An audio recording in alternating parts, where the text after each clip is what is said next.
Good afternoon. I'm Vishal Pesshettiwar. Uh, well, minimal access TLIF or MIS TLIF with percutaneous screw fixation. All of us know this grade 3 listhesis requires a fusion, and this is pretty much standard what you would do for a fixation for this case. But if you could manage to do this with this barely discernible scars and that clinical result at 1 month from surgery, well, that is a technique that's worth learning. Our journey started with this logic. My boss explained it to me. In an open surgery, if you put a retractor, what you can see here on my screen here, that's the amount you can retract. So your vision is restricted to that much part of the spinal canal. Whereas where you were to use a tube, go a little on the side, and then use an endoscope or a microscope to view, your vision increases much more. It gives you a much wider scope of vision, a telescopic vision. And if you're not satisfied, you can always dock your tube from the other side. That's the whole logic of having better vision in spite of doing less damage to the skin tissue. Well, how do you go about it? Well, you have to be very precise. This is a non-forgiving surgery. If you don't plan your portal correctly, instead of the midline, what you need to do is go about 2 to 4 centimeters lateral to the midline and go towards the facet joint of the index level you wish to address. It has to be exactly in line with the disc space to give a correct docking so that you can do your job correctly. Well, put in the dilator sequentially, move it in all the planes so that, like a periosteum elevator or a cob, it will take away all the muscle away from the bone and not damage it. And this also prevents muscle creep from happening from the edges. Serially dilate the muscle so that you don't damage. At the same time, you make way for a tube to be inserted. That's a quadrant tube. This pictures are nearly 14 years old now. Once the tube is docked, it is always prudent to check which level you have docked, because L4 and L5 have the same entry point. It's just a question of angulating your tube by around 15-20 degrees to reach L5S1 and going straight to reach L4. So if your head end is high, you're very likely to go to the wrong level. So always check where you are. Once you know you're at the correct place, then you go ahead. See, this is the schematic drawing, but we rarely see that when you go in real life. That's the real life view, what you would see through a microscope, viewing through into the tube. A facetectomy, that's a schematic drawing again. That's the exiting route, that's the traversing route, that's the disc space. But in your real life, this is how you will see. That's the disc, that's the exiting route, and that's the traversing route. That's the nerve root retractor holding that traversing route at bay. Well, this is a small video to give an idea of what an MIS TLIF is. This was recorded in 2009. I mean, it's very much still the same. The principles haven't changed. This is an L4-5 instability with stenosis. I always mark the surface to let me know what the landmarks are. As you can see here, I'm marking the pedicles here. My incision is about 3 to 4 centimeters lateral. I use a small hemostat to open up the muscle, serially dilating on the bone in all the directions to release the muscle from the periosteum, and that's the tube docking in. Once that's done, the retractors come off. You have to check the level at this stage. This is the correct level. Initially, you can use expandable this retractor. This is a quadrant third generation retractor from Medtronics. It has got cephalocaudal and mediolateral retraction. You need to take the muscle that is attached to the lamina here, and that's the view. That's the facet joint. That's the head end. That's the medial part. That's the foot end. We used to use landmarks to put in our screws then because they were cheaper. So that's what I'm doing here. After this, I'm doing a facetectomy. You can use a kerrison, you can use a drill. I use a chisel because it gives ready autograft, which is very, very precious here. And that's the facetectomy again. That's the hole I have made to pass into the L4. That's the hole I made to pass in the L5.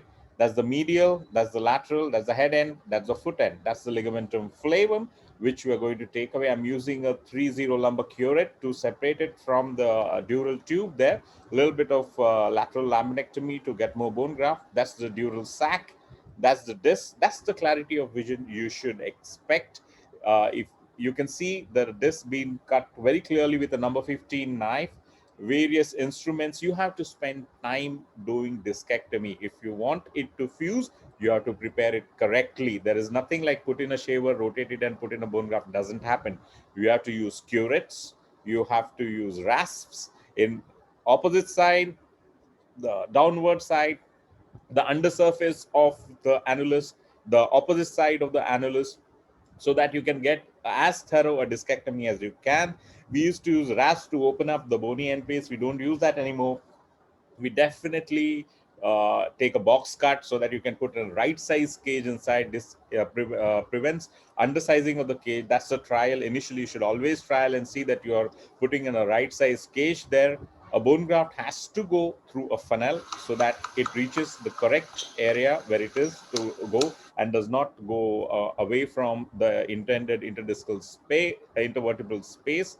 I again use a trial to make way for a soft peak cage that goes in after that. I personally prefer a bullet cage. You can use a banana cage if you prefer that. That's the cage securely inside. Over the top decompression has already been handled previously, so I'm not going to go into the details.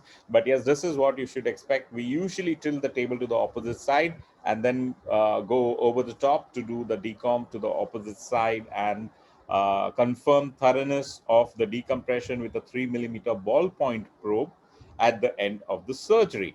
Well, that's the TLIF part of it.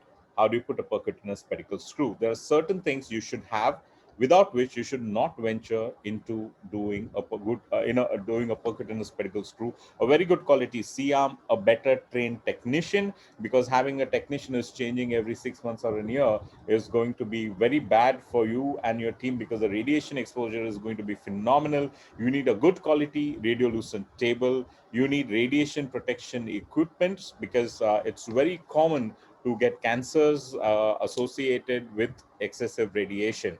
Well, one of the ways of putting screws, as you saw in the initial part of the previous video, is to use classical landmarks to do it. This is beyond the purview of this lecture. Well, all of you must have done vertebroplasty sometime or the other. The principle of a pedicle screw percutaneously remains the same.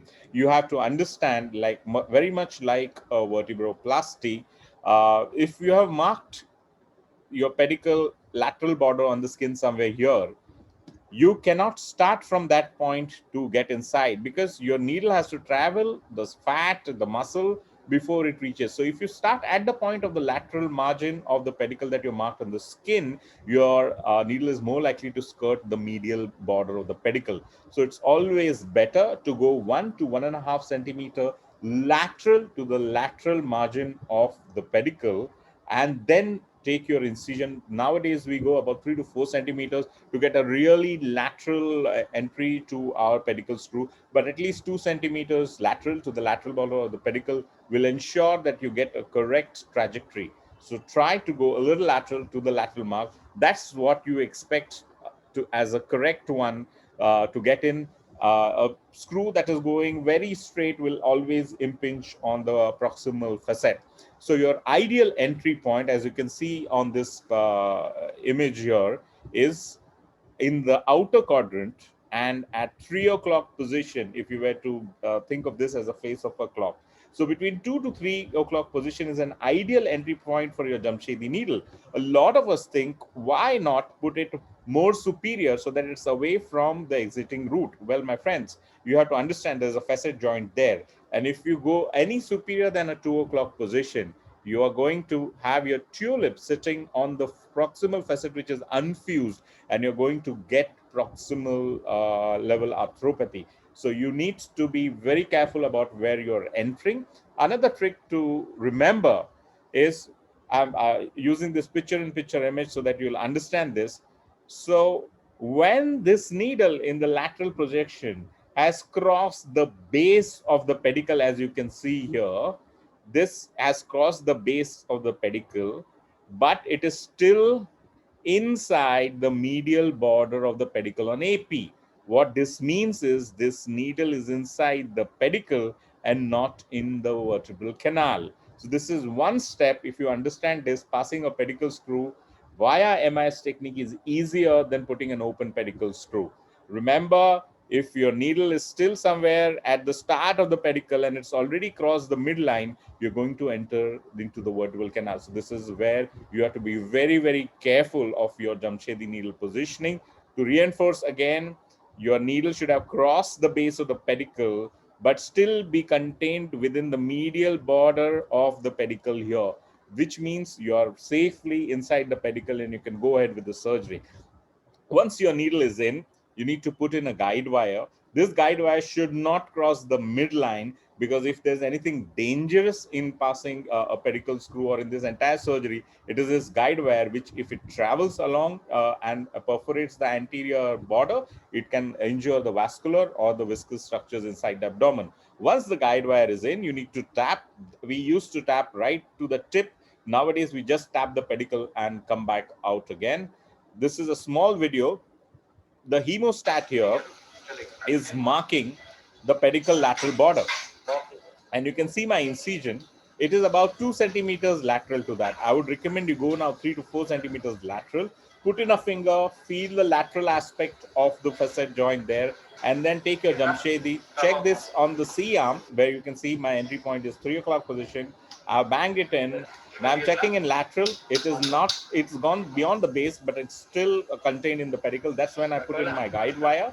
Once the guide wire is put in, you use serial dilators to go over the guide wire. You have to seat this dilator right over the transverse process and pedicle junction at the lateral aspect. And once this is done, then you put in the final dilator, take out the inner dilators, and start tapping. You have to check initially that they are sitting perfectly. With practice, it's going to be okay. While you're doing this, have your assistant or you yourself hold this guide wire so that you know it's not traveling with the tap. If it travels with the tap, then you will have trouble, because it will then reach the anterior cortex and give you problems. This much tapping is enough. In fact, you can just go beyond the pedicle and stop. This is what we used to do about 13 years ago. While taking it out, have somebody hold it so that it doesn't walk out with the tap, because putting it back becomes a problem unless you have navigation.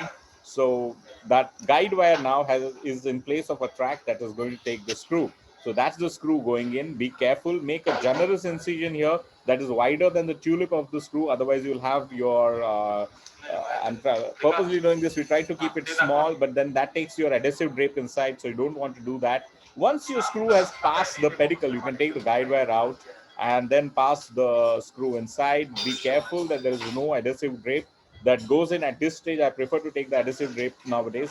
It has to go down completely. You have to see the screw right there on the pedicle. The next pedicle screws goes in similarly. The only thing you have to ensure is both of them are at the same level or in alignment, so that putting in a rod becomes easy, and it is not difficult, because if they are not at the same level but at different heights, then putting in a rod becomes very, very difficult. Well, that's the alignment you need to put in a rod at that place. You have to understand that every vertebra has a different alignment when the patient is on your operative table. So you have to be aware of these alignments. The best way to look at this alignment is to take a pre-op lateral image to see at what angle which pedicle is going, so that you can plan your incisions accordingly. Well, other way of passing the screw is to use navigation. We at our place use an O-arm. You can use C-arm based 2D navigation too. Once you have an image, this data is fed into these two navigation monitors that you can see. What essentially navigation is doing here is, I'm marking this on the skin. It is projecting that blue thing is the projection of that true needle, and the yellow is the projected tract it will take. So I know the part on the skin where I have to take the incision, and that's where I mark it. So that's how the marking gets done. Then that's how the incisions get taken. That's the skin incision taken. My needle is projected here. That's the blue part, is the needle there. In real time, I can see it advancing. So I know where I'm going to pass that without having to cut or expose myself to radiation. This is where it sits on the bone. Once it's on the bone, you can check the exact length of screw that you're going to pass inside, and then start banging the needle in. It will reflect real time in the console as to what you're doing, and then you follow the other steps follow like that. Well, that, my friends, is how to do an MIS TLIF. You can see here, this is an open surgery, that's an MIS surgery. None of the muscle here is damaged. That's the beauty of doing minimal access surgery. Thank you.